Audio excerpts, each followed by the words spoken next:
Le journaliste sociologue Francesco Alberoni avait dit un jour que la vérité, la véritable culture, celle qui est utile, est toujours une synthèse entre le savoir accumulé et l'insalable observation de la vie.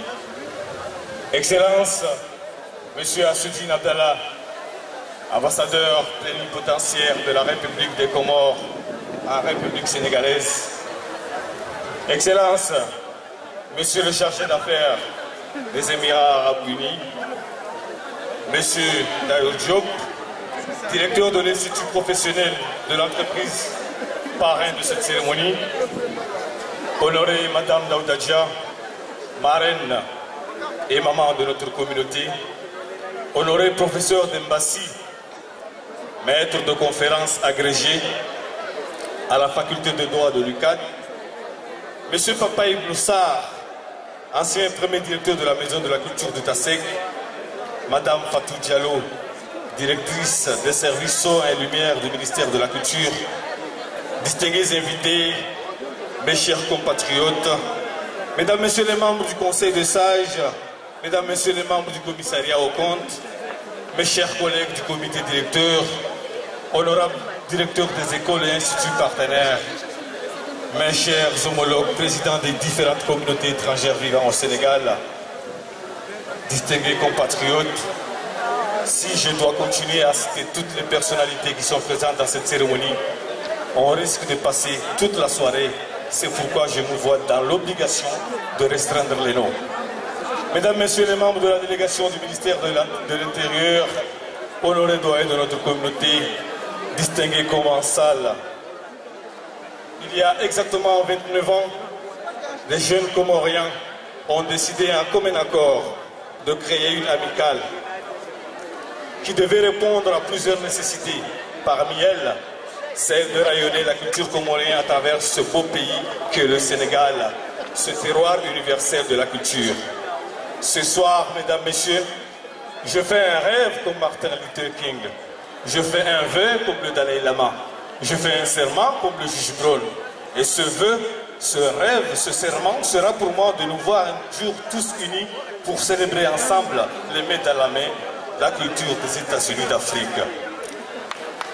Mes chers concitoyens, l'activiste jamaïcain Marcus Garvey avait l'habitude de dire que toutes les cultures se valent. Cette affirmation signifie tout simplement que toute culture est en soi une partie d'une autre culture. Distingués invités, mes chers amis africains, l'identité de notre pays est rattachée à notre culture. Comme vous, nous avons notre propre mœurs. Comme vous, nous avons nos propres plats culinaires. Comme vous, nous avons notre façon de nous habiller. Mais avec vous, nous épousons dans une large mesure la même religion. Avec vous, nous dédoublons la même générosité. Avec vous, nous épousons la même bonhomie. Au final, nous sommes le peuple d'Afrique. Nous sommes les descendants de Julius Nyerere. Nous sommes les cousins de Thomas Sankara. Nous sommes les neveux de Kwame Nkrumah. Et enfin, nous sommes les dignes fils du colonel Muammar al-Kadhafi. Mes chers conquidams, c'est pour moi un honneur d'être avec vous ce soir. La fierté et la joie qui m'animent font que le moment pour vous dire ô combien je suis content d'être devant vous ce soir. Car si je suis comorien de naissance, je suis africain de cœur et sénégalais d'esprit. Cette année, le comité directeur a choisi un thème dans cette énième édition, le grand mariage et le pouvoir des notables. Cela peut sembler perplexe pour nos hôtes étrangères, mais oui, chez nous, les notables sont un cinquième pouvoir après la presse. Auguste Assemblée, les Comores est un pays où la culture constitue un pilier fondamental de notre identité. Mais l'apprenti juriste que je suis reste convaincu que ce qui me lie le plus à ce beau pays, c'est ma carte d'identité nationale. Au Sénégal où je suis, j'ai compris une certaine consistance. J'ai compris ce que Blaise Pascal disait quand il parlait de la vérité. J'ai compris que ce qui fait la charme de ce pays n'est pas spécialement la teranga, mais la capacité des Sénégalais à concilier chrétiens et musulmans, sérères et tout couleurs, malinqués et peurs. distingués invités, mes chers compatriotes, vous savez, un jour j'avais confessé à un de mes professeurs de l'université chez Anta Diop que chez nous, c'est l'homme qui part habiter chez la femme. Il m'a directement répondu que je viendrais épouser une Comorienne, car pour lui, comme pour certains de mes amis étrangers, cela est trop légère. Mais quand je leur parle du grand mariage, ils préfèrent qu'on change de sujet, tellement les festivités coûtent cher qu'ils ont peur des détails. Tout cela pour vous dire qu'il est peut-être temps de réformer nos coutumes et adapter cette nécessité au moment que nous sommes. Distingués invités, cette année pour cette énième édition, nous avons choisi un homme à la générosité incommensurable pour parrainer cette journée. Je vais parler naturellement de M. Daour Diop, directeur de l'UPE. Vous savez, quand nous lui avons proposé, quand nous lui avons manifesté notre souhait de lui voir parrainer cette manifestation, il a tout de suite accepté sans condition, tellement il a un corps en or que nous avons décidé que désormais il sera parrain et parent à vie de notre communauté. Monsieur le directeur, pour la énième fois nos chemins se croisent. J'ai toujours plaisir à vous rencontrer, car vous êtes parmi les Sénégalais qui ne se servent pas au lieu de servir. Si nous avons fait le choix sur vous, c'est parce que vous êtes un homme intelligent et intègre. Connaissant vos capacités et votre détermination, je peux vous certifier que la communauté comorienne du Sénégal est fière de vous avoir, car vous êtes Chiandri, Yuma, Volcani, Yutangri pour parler comme les Russes. Mes chers compatriotes, cette année, toute la culture comorienne a été représentée, aussi bien la facette de l'île d'Anjon que celle de l'île de Mouéli, en passant par la Grande Comore pour arriver à Mayotte.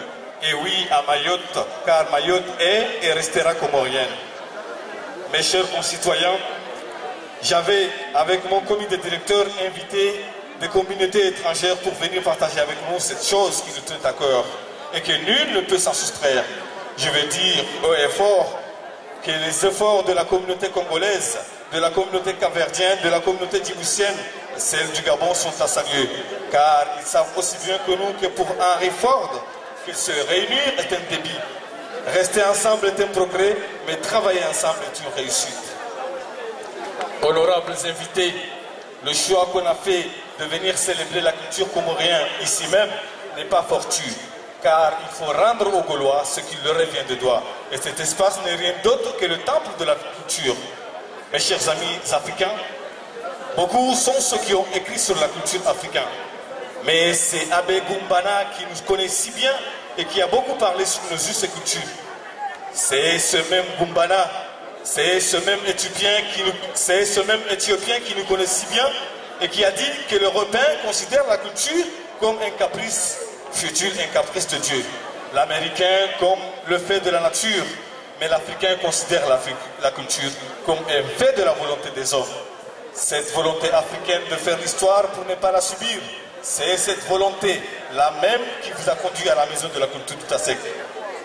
Votre présence, mes chers amis africains, n'est que le reflet d'un conseil donné il y a 2 ans de cela par un homme qui a fait ses marques au Sénégal, qui m'a confié un jour que pour être à l'aise dans ce grand pays que le Sénégal, soit plus congolais que les Congolais eux-mêmes, soit plus gabonais que les Gabonais eux-mêmes, soit plus djiboutiens que les Djiboutiens eux-mêmes, soit plus capverdiens que les Capverdiens eux-mêmes, en un mot, soit africain, car le Sénégal rengorge l'Afrique.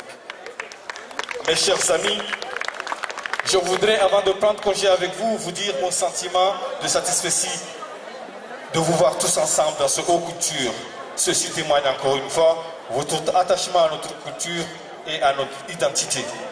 Distingués invités, vous conviendrez avec moi que cette cérémonie ne s'est pas organisée toute seule. Si nous sommes arrivés jusque-là, c'est parce que certaines personnes nous ont aidés et soutenus.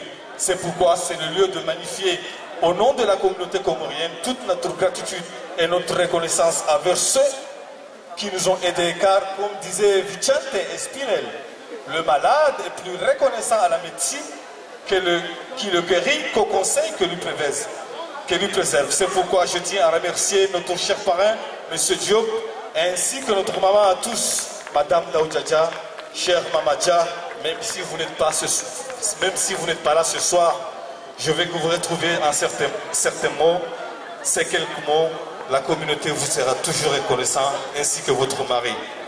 Mais vous savez qu'ils ne sont pas les seuls à nous aider. Le docteur Abdil a toujours été dans notre communauté un modèle plus qu'un frère et un soutien de toujours, qui a toujours été au rendez-vous. Je vais parler aussi de mon cher doyen Amidou Youssouf, eu égard, même s'il n'est pas là ce soir, je veux qu'il retrouve dans ces quelques mots ma profonde gratitude. Distingués invités, certains d'entre vous s'attendent sûrement à ce que je remercie notre vénéré professeur Saïd Abbas, qui par sa modestie estime que les procédures et les protocoles freinent l'Afrique, même s'il est empêché. Mais je veux lui dire haut et fort, je veux que vous le disiez, que la communauté comorienne, par ma voix, lui dit Djerejef. Ils ont fait ce qu'ils ont pu pour se rendre cette cérémonie fastidieuse. C'est pourquoi je veux qu'ils retrouvent toute ma gratitude. Enfin, je voudrais remercier ma famille et mon oncle qui fait et qui fait beaucoup pour moi, ainsi qu'à maman Soumaïla, ma plus proche conseillère. Mes chers amis comoriens, mes chers amis africains, je sais que nous vivons dans un monde en pleine mutation, un monde aux exigences nouvelles, multiples et complexes, un monde beaucoup plus occidentalisé. Mais nous devons savoir que beaucoup se sont battus pour nous léguer ces us et coutumes. Beaucoup se sont sacrifiés pour préserver nos mœurs et coutumes. Ce n'est pas le moment d'abandonner, car cela reviendrait à trahir la pensée de Frantz Fanon, qui pensait que chaque génération a dans une relative opacité une mission, la remplir ou la trahir. À vous donc de choisir votre camp. Je vais prendre congé avec vous pour ne pas paraître prolixe et vous souhaite de passer une agréable cérémonie, car ce que nous disons ce soir sera bientôt oublié, mais ce que nous faisons restera pour des milliers et des milliers d'années. Que Dieu bénisse ce beau pays qui nous héberge que le Sénégal. Que Dieu bénisse le Congo-Brazzaville. Que Dieu bénisse le Cap-Vert. Que Dieu bénisse l'Afrique. Que Dieu bénisse l'Union de Comores. Que Dieu bénisse la Escos. Wa ila al-Fidjanna, Inch'Allah.